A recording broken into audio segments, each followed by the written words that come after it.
শুরু হলো ঐক্য সংস্কার ও নির্বাচন বিষয়ে 2 দিন ব্যাপী জাতীয় সংলাপ।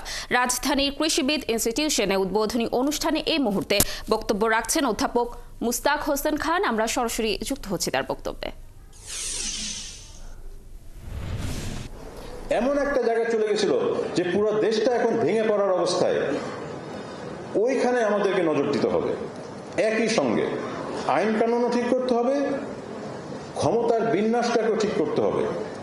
আইন কানুন ঠিক করার অনেক সহজ কাজ, আমাদের কমিশন সব রিপোর্ট দিয়ে চলে যাবে, কিন্তু এই রিপোর্ট কি মানা হবে? আমরা ইতিমধ্যেই দেখছি যে এটার বিরোধিতা শুরু হয়ে গেছে। আচ্ছা, মেনেও নিল, আইনও হয়ে গেল, সংবিধান সংশোধন হয়ে গেল, তারপরে আমাদের যে নির্বাচন কমিশন ছিল, আমাদের যে নির্বাচন হতো না, এটা কি নির্বাচন কমিশনের আইনের কারণে? হ্যাঁ, খানিকটা আইনের কারণে, কিন্তু মূলত ওই নির্বাচন কমিশন যাই বলতো কেউ তো মানত না সেটা তো একটা ভিন্ন সমস্যা। তো এখন আসি ক্ষমতার প্রশ্নটাতে। ক্ষমতা কেন গুরুত্বপূর্ণ এবং ক্ষমতা জিনিসটা কি, এটা আমাদেরকে বুঝতে হবে। ক্ষমতার অনেকগুলো উৎস আছে। একটা হচ্ছে অর্থনৈতিক। আমার টাকা আছে, আমার ক্ষমতা আছে, আমি টাকা খরচ করে আপনাকে পিটাইতে পারি, আপনার বিরুদ্ধে আমি পুলিশ পাঠাতে পারি, আপনার বিরুদ্ধে আমি ব্যবস্থা নিতে পারি। কেন নিতে পারি? কারণ আমার অনেক টাকা আছে। ক্ষমতার একটা উৎস হচ্ছে আর্থিক। ক্ষমতার আরেকটা উৎস হচ্ছে সাংগঠনিক। আমি সংগঠন করতে পারি, আমি দলবদ্ধ হয়ে আপনাকে গায়েব করে ফেলতে পারি, আপনাকে পিটাইতে পারি। তো ক্ষমতার আরেকটা উৎস হচ্ছে সাংগঠনিক। ক্ষমতার একটা তৃতীয় উৎস আছে, সেটা হচ্ছে ভাবাদর্শগত বা বয়ানের ক্ষমতা। আমি যদি এমন একটা বয়ান তৈরি করতে পারি, এমন ভাবাদর্শ তৈরি করতে পারি যে আমাকে বিরোধিতা করতে আপনি ভয় পান, কারণ আমার এই ক্ষমতা আছে যে আমি আপনাকে দেশদ্রোহী ঘোষণা করে দিতে পারি, আপনাকে আমি জাতির শত্রু বলে দিতে পারি, এবং এটা মিথ্যা সবাই জানে, কিন্তু এটা চ্যালেঞ্জ করার মতন কারো সাহস নাই, কারণ তাকেও আমি বলে দিতে পারি, সবাই রাজাকার হয়ে যেতে পারে। এটাও ক্ষমতার উৎস। এখন জুলাই অভ্যুত্থানের ফলে এই সবগুলো ক্ষমতার উৎস আংশিকভাবে আঘাতগ্রস্ত হয়েছে, কিন্তু বিনষ্ট হয় নাই।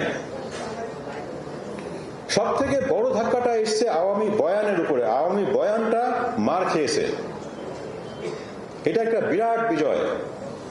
আওয়ামী বয়ান এখন আর কাজ করছে না, এটা একটা বিরাট বিজয়। কিন্তু যে সাংগঠনিক এবং আর্থিক শক্তির উপরে সেই ক্ষমতার কেন্দ্রীভবন হয়েছিল, সেটা কিন্তু সম্পূর্ণভাবে নষ্ট হয় নাই, আংশিকভাবেও যে নষ্ট হয়েছে এটারও এখন প্রমাণ দেখা যাচ্ছে না। এখন ক্ষমতার যেই রূপ বাংলাদেশের মতন দেশে, এটা খানিকটা হচ্ছে আনুষ্ঠানিক, দৃশ্যমান, কিন্তু বেশিরভাগই হচ্ছে অনানুষ্ঠানিক, যেটা আমরা স্পষ্টভাবে দেখতে পারি না, কিন্তু ভিতর থেকে কাজ করছে। এই যে লুকানো বা গোপন ক্ষমতার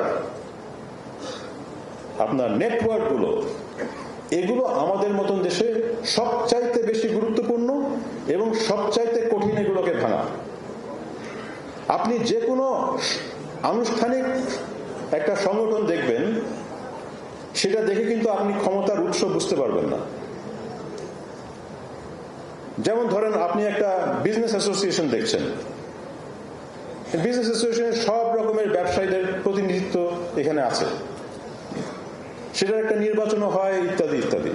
কিন্তু আসল ক্ষমতা কোথায়? আসল ক্ষমতা হচ্ছে আপনার ওই কাঠামোর নিচে কাজ করছে, গোপনে কাজ করছে, নেটওয়ার্কের মাধ্যমে কাজ করছে। যাদের আসল টাকা আছে সেটা কালো টাকা, যাদের আসল শক্তি হচ্ছে সেটা হচ্ছে অনানুষ্ঠানিক সাংগঠনিক শক্তি, তারা নেটওয়ার্ক তৈরি করছে।